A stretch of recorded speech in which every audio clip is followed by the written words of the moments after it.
Kasus perundungan terhadap dokter peserta program dari dokter spesialis atau PPDS pemirsa menjadi sorotan dalam rapat kerja bersama Komisi 9 DPR RI pada hari Rabu lalu.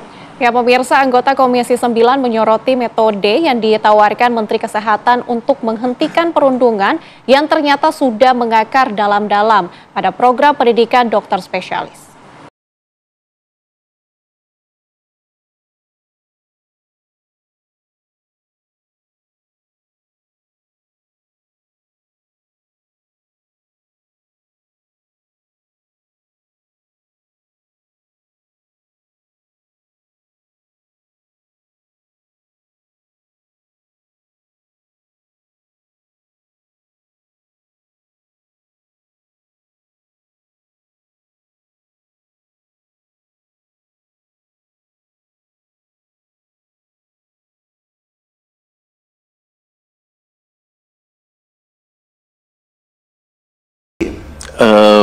Begitu banyaknya kasus-kasus bullying di PPDS yang terungkap ini, saya pikir memang perlu adanya pembentukan Satgas Anti Bullying, Pak, di PPDS, yang pastinya melibatkan Kementerian Kesehatan.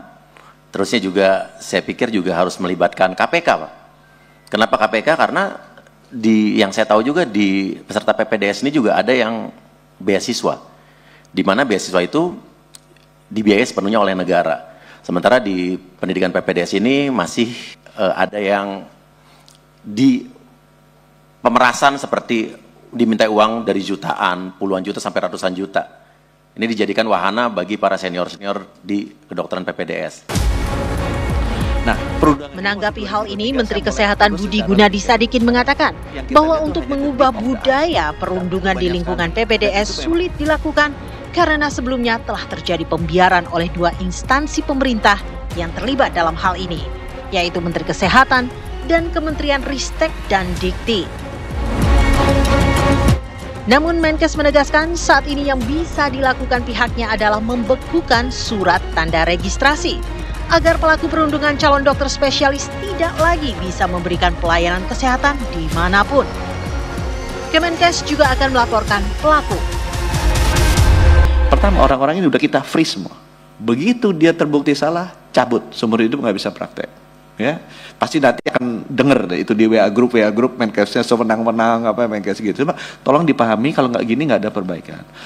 Yang nomor dua, kita proses bukan hanya cabut secara administratif, secara yudikatif kita proses. Jadi kita masukin ke polisi, kita tidak ada yang lagi menghalang-halangi. Saya bilang, Pak Edi kan bilang, Menkesnya jangan mengintervensi. Loh, Menkesnya diintervensi gitu kan. Kita ada kasus-kasus gini, pikir nggak ada tuh teman-temannya Pak Edi yang melobi untuk mengintervensi Menkes. Kan banyak kasus-kasus yang nggak pernah naik. Ini banyak kasus nggak pernah naik. Pikir yang di Undip juga mulus, nggak mulus juga kan itu kan. Untung kita punya hubungan baik. Kalau nggak kan terintervensi juga. Selain itu, Menteri Kesehatan juga menggandeng Menteri Ristek dan Dikti untuk menata kembali pendidikan dokter spesialis yang lebih terstruktur dan tidak membuka celah untuk perundungan. Dari Jakarta, tim TV One mengabarkan.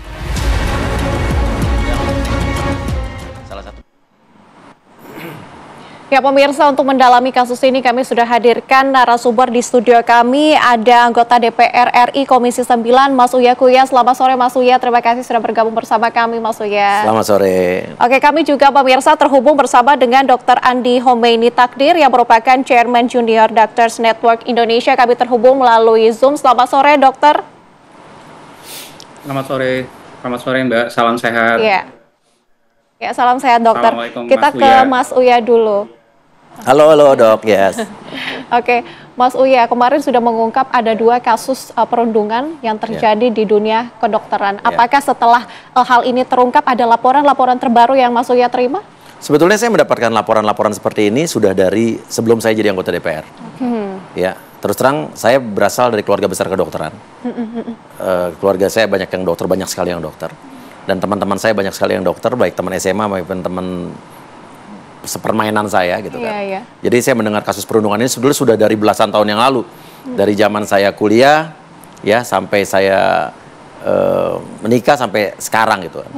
Dan justru kemarin yang saya paparkan hanya 2 contoh, yaitu adalah Wildan ya, Ahmad Wildan, dan satu lagi Dr. Marcel, yang Wildan yang dari Unpad, yang Marcel dari Yogyakarta. UGM. Ya, dan sebetulnya ada lagi baru saja 3 hari yang lalu datang dari Unsri, di mana dia mengalami hal yang sama dari terduga pelaku YS yang kemarin juga baru saja menendang residennya ya, itu aja. Berarti memang sudah ada laporan dari sebelumnya ya? Sudah laporan beserta, sebetulnya dari ini laporan juga sudah dari tahun lalu ya, yang 2 kasus ini ya. Kemudian baru heboh kemarin aja pas disampaikan di DPR. Oke, Mas Uya, tentunya kita juga akan menanyakan nih dari sisi Dr. Andi Khomeini Takdir selaku Chairman Junior Doctor Network Indonesia. Dr. Andi, ini kemudian juga sudah ada informasi yang beredar luas tentang adanya pembulian ini. Dari dokter sendiri tanggapannya gimana, Dok? Mungkin tanggapannya itu saya buat simpel dalam 3 poin barangkali ya, Mbak ya.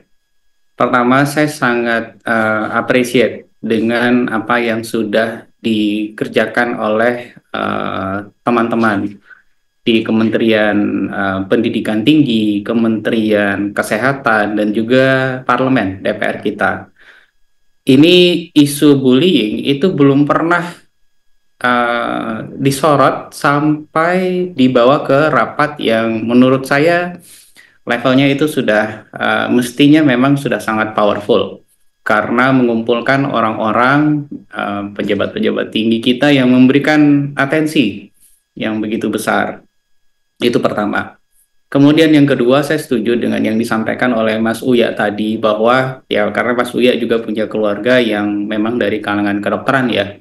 Dan to be honest, ya kami sama-sama lah kira-kira bahasannya, bahwa kita nggak bisa denial bahwa perundungan itu tidak terjadi, dan sepertinya di dalam dunia kedokteran, di dalam dunia kesehatan, orang-orangnya itu aman damai, sejahtera begitu aja. Itu tidak, bahwa kami harus senyum di depan pasien itu iya, bahwa kami harus tetap act sekompeten mungkin, seprofesional mungkin kepada pasien kami, kepada warga di Indonesia, itu iya. Tetapi jujur bahwa memang masih ada banyak PR yang harus kita kelola, yang kita perbaiki di dalam.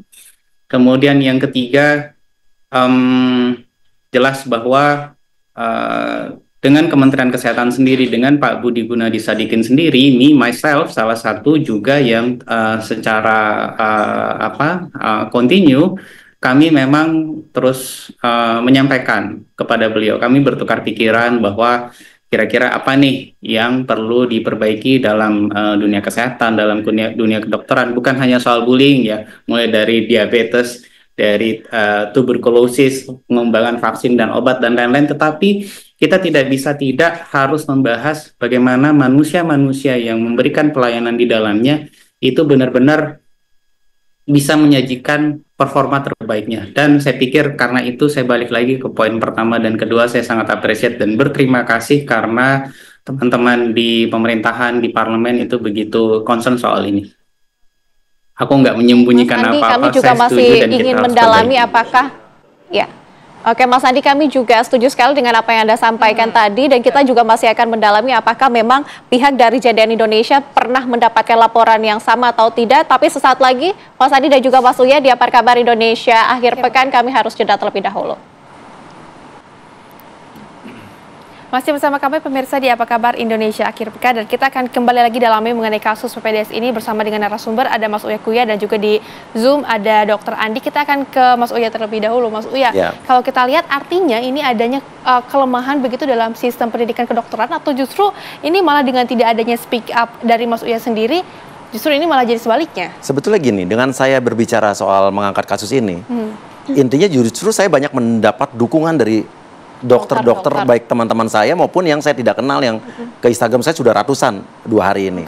Ya, dan mereka bilang ungkap, dan malah juga banyak pengaduan-pengaduan baru yang mereka merasa selama ini juga mengalami bullying yang mungkin tidak separah yang ngadu ke saya, baik cuman verbal, diintimidasi secara psikologis dan lain sebagainya, yang mereka cerita ke saya gitu. Ini 2 hari ini dan itu laporannya saya teruskan langsung. Dan ada beberapa yang saya teruskan langsung ke dirut rumah sakitnya yang saya kenal, ada yang juga ke Kementerian Kesehatan dan ke siapapun yang instansi yang berhubungan dengan itu. Dan intinya justru itu, walaupun 3 hari ini justru saya juga mendapatkan justru malah satu tanggapan yang berbeda dari 3 oknum dokter yang justru saya nggak tahu kenapa resah banget malah justru balik membuli saya gitu ya. Jadi bullyingnya seperti apa tuh, Mas Uya? Contohnya ya. Contoh bukan ini, kita nggak tahu namanya, ini ada yang bullying, ada yang mungkin cuman statement, tapi statementnya menurut saya agak kurang pantas dikatakan oleh seorang dokter atau intelektual ya. Contohnya ada dokter Yanuarman SPOG, yang ternyata dia adalah ketua ID di Kepri, yang dia bilang komentarnya waktu saya membuka kasus ini di Instagram saya, konteksnya itu dia bilang bahwa ya DPR Asbun asal bunyi berarti, yang habis ngomong terima amplop. Berarti itu kan tuduhan yang sangat serius dan ini ironisnya dilontarkan oleh seorang yang memiliki intelektual. Ya, kenapa dia begitu resah? Padahal kan yang saya ungkapnya adalah fakta. soal ya entah fakta apa, kalau emang bukan fakta laporkan saja orang yang lapor itu kan. Ya, ini kenapa jadi resah? Ada lagi dokter siapa tuh, Omat spin dokter atau siapa ya yang bilang saya tidak pernah mengalami ini. Alhamdulillah tidak mengalami ini, tapi kan bukan sekarang faktanya Menteri Kesehatan saya sudah membuka rumah sakit mana yang atau rumah sakit pendidikan mana juga yang selama ini paling banyak bullyingnya. Dan jangan lupa sudah keluar P21 dari kejaksaan yang kemarin sama kasus Aulia Risma yang diundip per 28 April kemarin. Dan ini saya akan desak supaya biar segera ditahan. Jadi kan ini bukan bercandaan, bukan sesuatu hal yang dia mengada-ngada. Ya contohnya si Omat spin dokter ini ya bilang inilah miris kualitas DPR kita. Ya udah katakan dokter, kualitas saya seperti apa. Mungkin saya bisa belajar sama Anda, tapi kenapa Anda resah? Karena tujuan saya adalah bagaimana saya mengembalikan, menciptakan satu marwah lingkungan kedokteran yang sebetulnya oknumnya sedikit dibanding dokter-dokter yang baik. Dokter yang baik profesional banyak sekali di Indonesia. Barusan lagi saya lihat si Omat ini bilang bahwa profesi influencer dan politisi adalah 2 profesi yang paling tidak bisa dipercaya. Ya nggak apa-apa. Tapi intinya saya baru tahu juga ada seorang dokter yang juga profesinya Leaders. Ada lagi yang agak menggelikan buat saya. Tiba-tiba di konten saya yang itu ya, dibilang bahwa Uya Kuya nih artis hitam dan keriting, hahaha. Dan saya lihat dari dokter Bahtiar siapa. Saya nggak tahu itu dokter tadinya. Tapi saya posting aja, saya pin di atas. Tiba-tiba ada yang ngasih informasi, ternyata itu adalah Direktur Utama Rumah Sakit Umum Daerah di Malang. Waduh. Itu saya pikir kenapa dokter ini begitu resah saat saya menyuarakan soal bullying ini yang padahal banyak dokter-dokter yang setuju bahwa ini harus diberantas karena kasihan dokter-dokter muda, dokter-dokter yang mau belajar spesialis tapi harus mengalami hal seperti ini gitu kan. Maksudnya kita juga ingin mendengar tanggapan dari Dokter Andi. Dokter Andi, ini ada banyak sekali laporan yang diterima oleh Mas Uya Kuya baik melalui media sosial ataupun secara langsung begitu. Apakah memang dari JDN Indonesia ini pernah mendapatkan laporan yang sama atau seperti apa? Gimana tanggapannya, dokter? Tanggapannya mungkin 3 poin. Mas Uya, terima kasih karena udah akhirnya join to the club ya. Jadi selama 2 tahunan ini memang JDN Indonesia itu fokusnya adalah untuk mengakselerasi transformasi pelayanan kesehatan di Indonesia. Dan itu kenapa kami cukup intens berkomunikasi dengan teman-teman di Kementerian Kesehatan dan juga beberapa stakeholder pemerintahan yang lain.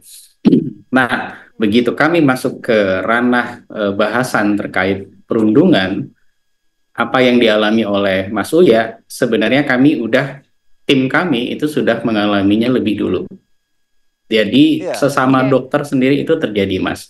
Lagi-lagi kita nggak bisa bilang bahwa ini tuh terjadi dalam skala luas. Berapa mayoritas, apakah ini mayoritas atau tidak, saya nggak akan bilang seperti itu. Tetapi jumlahnya itu tidak sedikit. Jadi dokter-dokter yang mungkin Mas Uya temuin, itu juga yang kami berinteraksi. Dan interaksinya itu nggak enak. Itu poin pertama. Terus yang kedua, memang seperti ada gap barangkali ya, seperti ada gap. Bisa jadi kalau Mas Uya tadi bilang bahwa beberapa dokter-dokter yang tidak mengapresiasi, bukan tidak mengapresiasi malah mengapresiasi secara buruk apa yang dilakukan oleh teman-teman di DPR, itu bisa jadi karena mereka adalah korban dari bullying di masa mereka, tetapi mereka tidak mengenali bahwa itu adalah perundungan.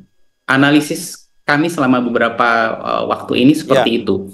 Jadi orang-orang tuh ada gap yang cukup jauh, yang signifikan banget. Sehingga misal nih kami nih, karena salah satu basic penelitianku juga ada ada irisan dengan psikologi, Mas Uya dan teman-teman di TV One dan para pemirsa. Jadi sedikit-sedikit tuh paham lah, tipis-tipis tuh paham lah bahwa ini something wrong, ada yang salah di sini dan kayaknya kita mesti melakukan koreksi. Nah, tetapi bisa jadi di masa yang di mana para direktur itu yang bisa jadi dari usianya mungkin lebih senior jauh. Nah, di era mereka dididik, di era mereka berjuang, struggle, hal yang seperti ini tidak pernah dibahas. Maka tiba-tiba muncullah ini semua di media dengan situasi yang begitu berbeda, itu membuat sebagian orang menjadi shock, kaget, dan akhirnya responnya itu seperti itu. Baik, dokter. Ini cara saya melihat itu secara beberapa poin yang sudah dibeberkan oleh dokter Andi ini, Mas Uya sendiri. Kemudian ini setelah adanya laporan-laporan yang masuk, apakah akan justru merubah peraturan yang ada atau mungkin menambah atau seperti apa nih? Harusnya dengan kasus Aulia Risma almarhumah kemarin itu harusnya jadi satu titik balik supaya perundungan itu tidak terjadi. Tapi ternyata di Unsri kemarin masih ada terjadi lagi kan, dari si inisial terduga YS ini.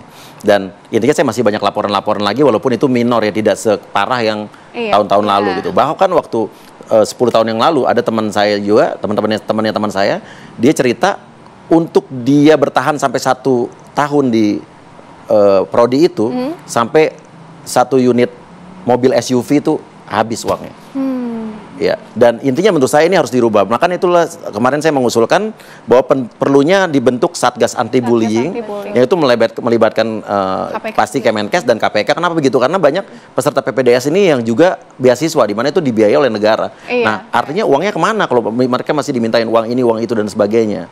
Dan juga kejaksaan dan kepolisian dan lain sebagainya. Dan bayangkan kalau Satgas itu nanti bisa mengungkap atau menghukum ya pelaku-pelaku bullying dan kekerasan itu sampai ke pengadilan, saya pikir ini harusnya sudah stop. Dan kasus yang sekarang 3 tersangka kasus perundungan Undip Aulia Risma ini ya kan sudah P21. Jangan sampai P21 ini juga harus dikawal bahwa ini sampai di sistem peradilan harus benar-benar. Dan polisi harus berani untuk menahan para tersangka ini, agar benar-benar ada efek jerahnya juga lah. Sehingga kasus-kasus bullying yang terjadi saat ini bukan hanya di lingkungan kedokteran saja, tapi di lingkungan manapun ini bisa terungkap dan juga bisa tidak ada lagi kasus-kasus seperti itu. Terima kasih Mas Uya sudah bergabung bersama kami. Kami juga tadi sudah bersama dengan Dr. Andi Khomeini Takdir. Terima kasih sudah bergabung bersama kami, dokter.